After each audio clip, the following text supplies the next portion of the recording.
Energy Transition, episode number 65. Our topic today is the EU's Decarbonization Dysfunction. We are not live. This video was recorded. Let me bring this one here and put this one. Yes, and the chart on the right shows that coal is predominant in Germany and Poland, nuclear in France, as we know, and natural gas in the UK, Spain, and Italy. It's for power generation only, 2021, David, is not for all energies.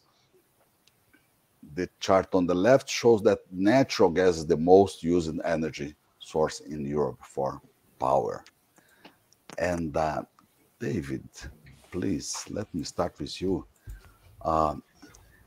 With 27 member states in the EU and the obvious diversity that they have among them, can they have enough consensus to for the decarbonization? You see this? Well, they're certainly struggling to get there.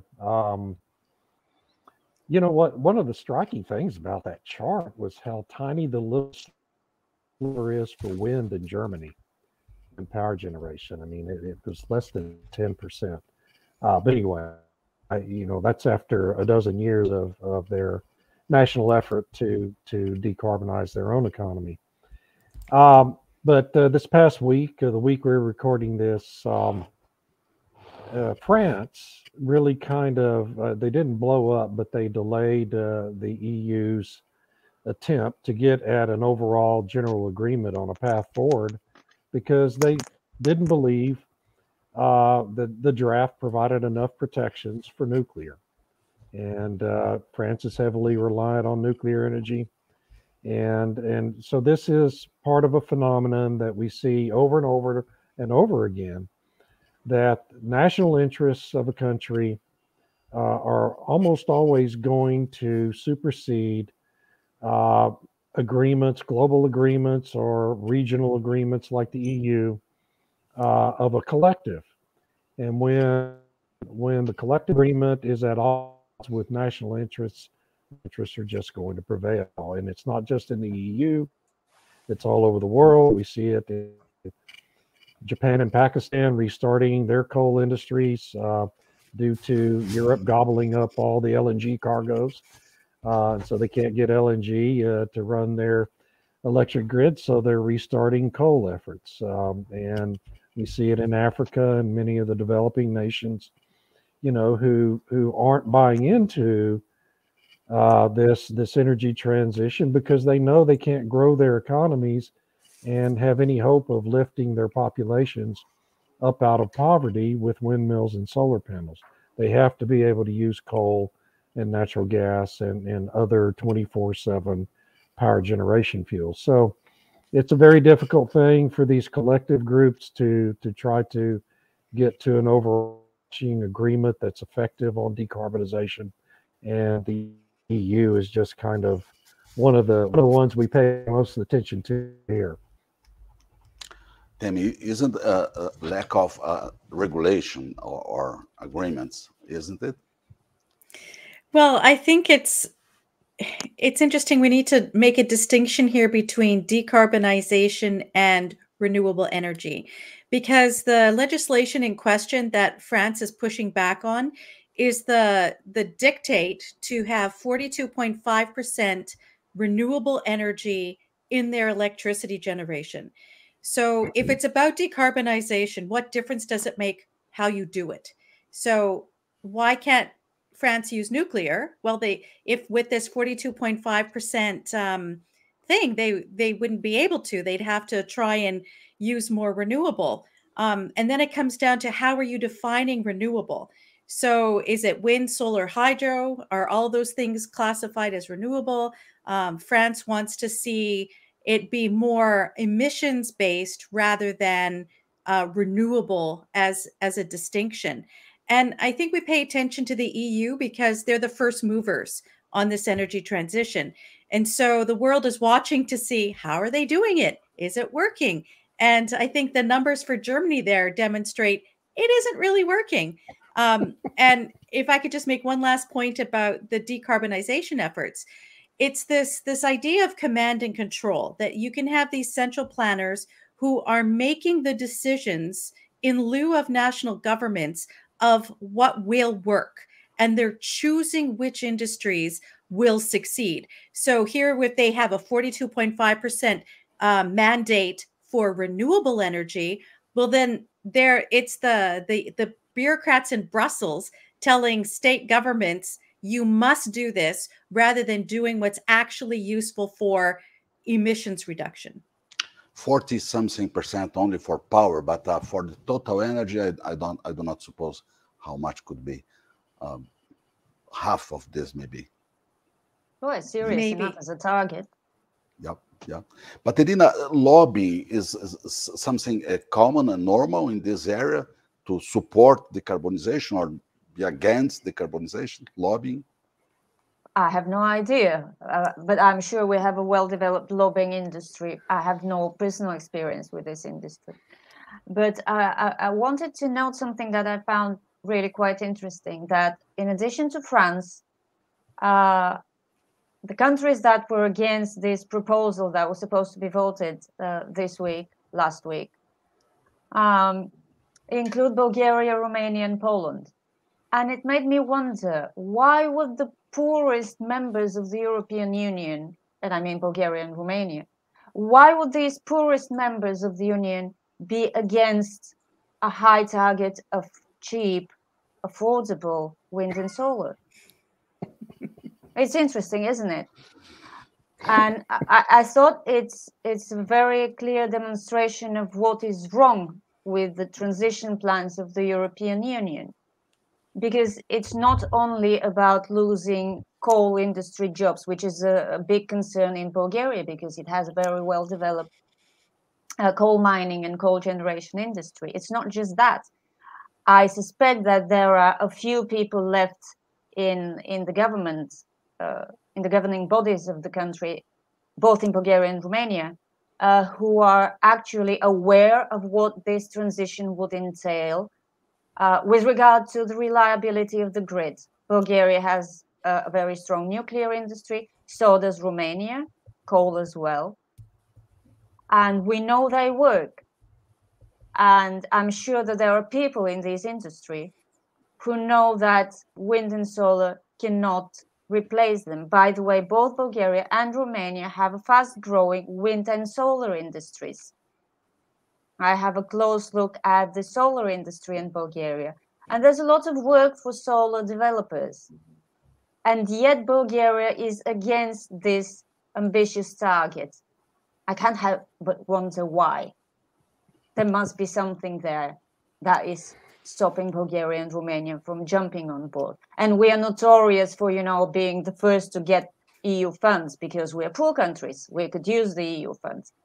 If we're not rushing for these funds now, then there's something wrong with this idea of, increasing so-called renewable energy targets. Temi, I never heard this expression before. Emissions trading system, ETS. You haven't? What is it? No? What's it exactly? Irina, do you want to jump in on that one? It's a market for carbon emissions. Oh, is that... That's how Al Gore became fabulously wealthy, yes. Yeah. Yeah, there's this authority, European Union authority, that issues permits, emission permits to industrial energy users like coal plants, gas plants. It's a regulation system. It's a market, and they're obliged it's a highly regulated, centrally regulated market. It's not a free market. Well, kind of. And all these big polluters that they are now called, even though carbon dioxide is not a pollutant. So they are obliged to buy these permits because their activity requires that they use energy that generates emissions. Yeah. And then the European Union goes and reduces the availability of these permits, which makes the price go up. And it's gone up impressively in the past couple of years. And it will go further up now because they are squeezing availability even further, while also increasing, tightening regulation on the emissions that these industrial users are allowed to generate. We have a great example of that in the United States, where corn-based ethanol is concerned, biofuels. Two refiners in the northeastern United States have been put out of business by the rising price of these credits, because what the EPA requires refiners to do is to buy credits for emissions that they're creating. And how they do it is by investing in biofuels. And you invest X number of dollars in biofuels, you get X number of credits. And even though it's been demonstrated over and over and over again that biofuels really don't reduce carbon pollution when they're made from corn, which is how we do it in the United States. And in Brazil, it's made with sugarcane, which is far more efficient and a much better, more efficient, effective way to do it. But in the United States, it's all corn-based. And yet the EPA, requires the refiners to buy these carbon credits through investing in biofuels. And it's one of the craziest things in the world, but it's also one of the ways they prop up the biofuels industry in the United States, which, like wind and solar, cannot be profitable on its own without subsidies. And that's one of the subsidies biofuels get here in the U.S. Mm-hmm. Mm-hmm. The UK and the US probably don't have this dysfunction problem. They are more isolated compared to the EU continent. Is it right? Well, the UK is linked to the EU with the interconnections. And so even though it's separate and there's Brexit, there's a lot of things that didn't go away. And the UK has just signed an agreement with the Netherlands in order to increase the interconnections there. And so I don't know. It's kind of complicated. And my sense is that the EU is really trying to push for a global market for these emissions trading things. So, and then they'll try to roll that in with the carbon offsets. So they're trying to set up all these carbon offset schemes in developing countries. And Mark Carney's talked about it and how he wants to see that be a voluntary means of wealth distribution. So wealthy countries will buy carbon offsets in developing countries. And as we saw in Zimbabwe a couple of weeks ago, Zimbabwe just took over the carbon offsets that companies had established and said, those are our offsets. What are you doing? We'll make whatever money we can off of these. So how that works in practice, and and how long do you think that would remain voluntary? It would remain voluntary until Mark Carney and his fellow cronies figure out that nobody's doing it, and then it would become mandatory, right? I mean, then they would move to make it mandatory. And these things never remain voluntary because nobody really wants to do them. And the developing well, and even countries, if they do it properly, they'll still make it mandatory. Even if they like the system, they'll still make it mandatory. It's an excuse. Oh, this is so a way wonderful. to phase Let's make it in. Mandatory. Yeah. So the solution is transforming a mandatory system instead of a voluntary system.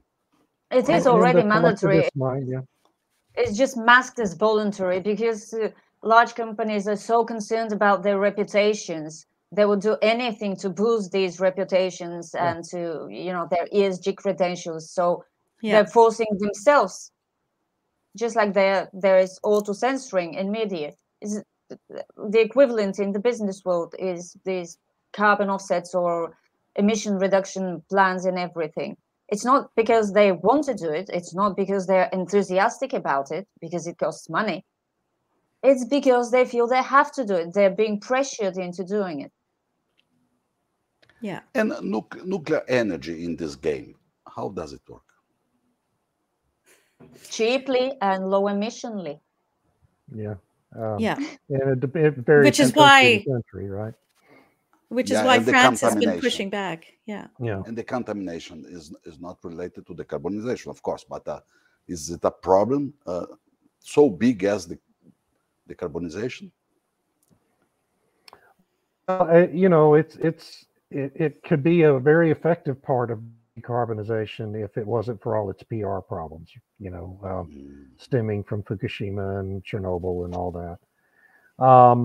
And now we have this situation in Ukraine with the big reactor there that's at the border with Russia that seems to be having problems with sourcing electricity now, which could, you know, theoretically lead to some kind of a meltdown, and that would just create another massive ecological disaster that the industry would never overcome. And so nuclear, unless it's really strongly supported by a government like France's, where what 45%, no, more than that, more than half their electricity is more for generated power like 70. 70% or something. Yeah, it's like that. 70%. Yeah. I mean, you know, France can't afford to have its nuclear industry destroyed. Their economy couldn't withstand that, so they have to protect it. But other countries, even though the United States, for example, has quite a number of nuclear facilities, it's, you know, what, 14 to 18% of our power generation. So it's not nearly as big a piece of the pie as in France, and so our government doesn't act to protect it in any real way. And so it just varies country to country. I wish it was more a part of these discussions, because if you really are going to decarbonize the energy sector, nuclear has to play the lion's share of the role. The other technologies simply can't do it. But, you know, there's all these politics mixed up in it, and I don't, you know, it's hard to see how the industry itself overcomes that.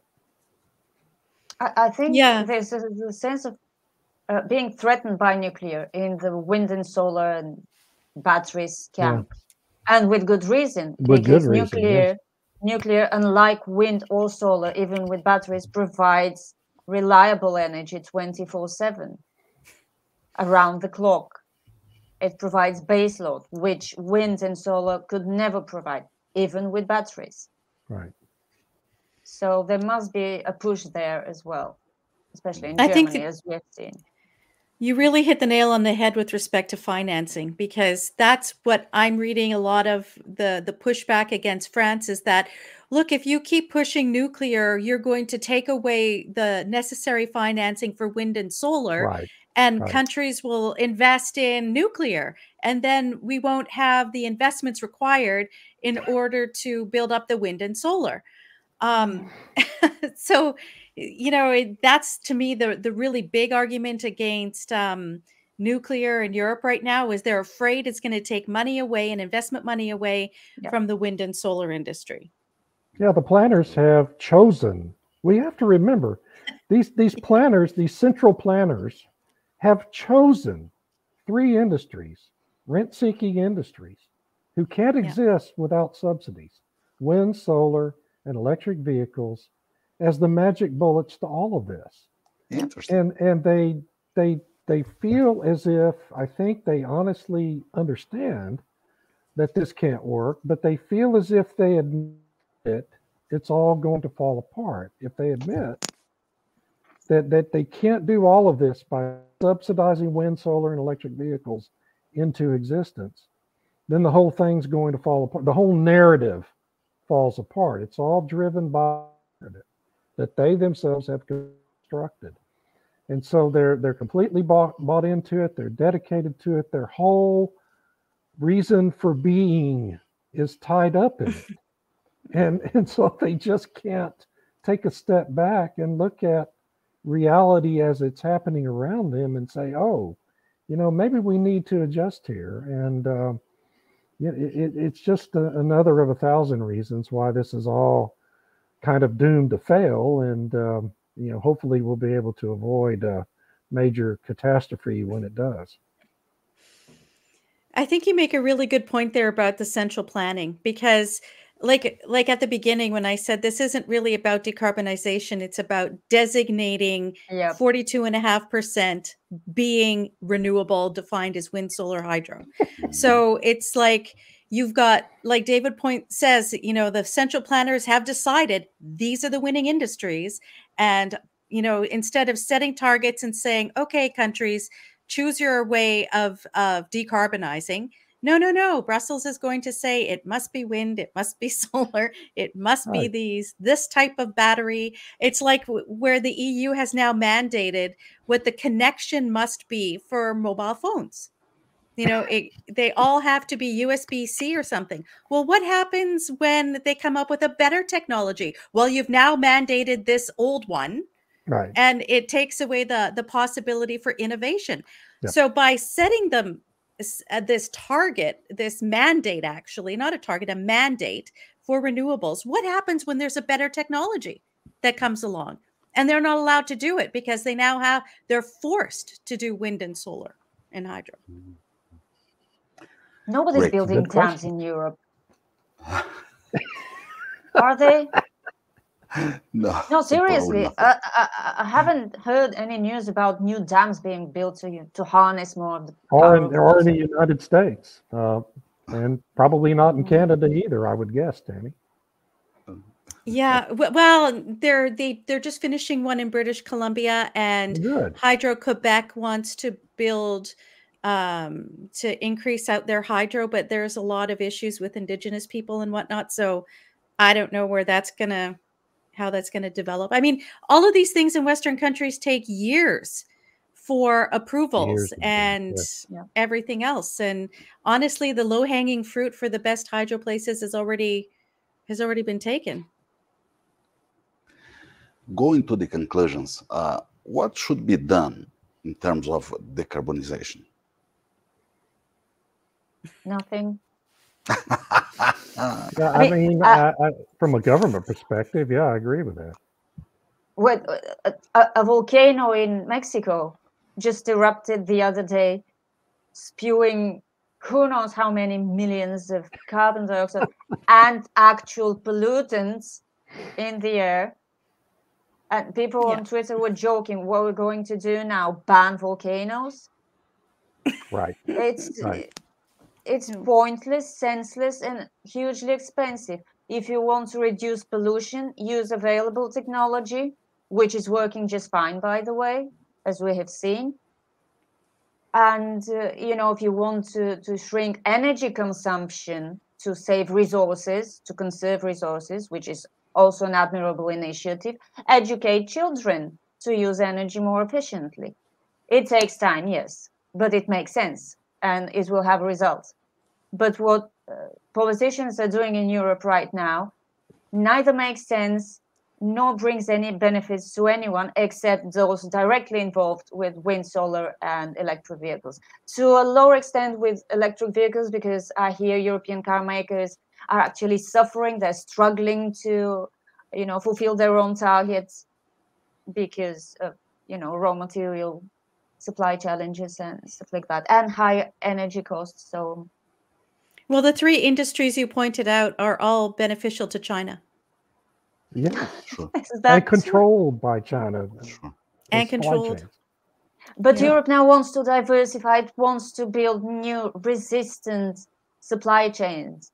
Yeah, they want to. That should happen overnight. Yeah, I'm sure it will happen overnight. It takes only 2 days, They're fighting a losing battle against themselves and against reality.